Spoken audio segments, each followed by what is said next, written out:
আগের পার্টে দেখেছিলে ঠাকুর নিয়ে চলে এসেছি। এই যে ঠাকুর নিয়ে চলে এসেছি। এখন আমরা ঠাকুরের সামনে থাকবে আর পিছন পিছনে আমরা আপনি দণ্ডি খাটবো। এই যে আমি আছি, দাদা আছে, বোন আছে। এখন দণ্ডি খাটছি, আপনারা দেখুন।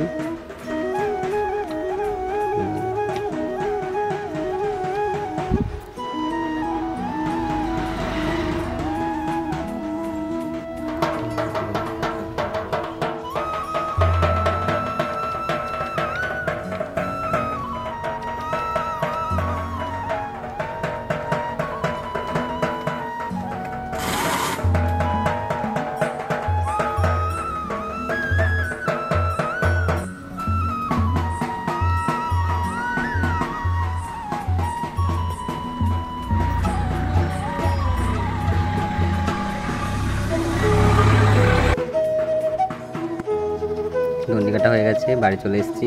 এখন তুলসী মন্দিরে জল দিচ্ছি, এরপরে রেডি হব, তারপর পুজো শুরু হবে। তোমাদের সঙ্গে দেখা হবে আবার নেক্সট পার্টে। Tata, bye bye.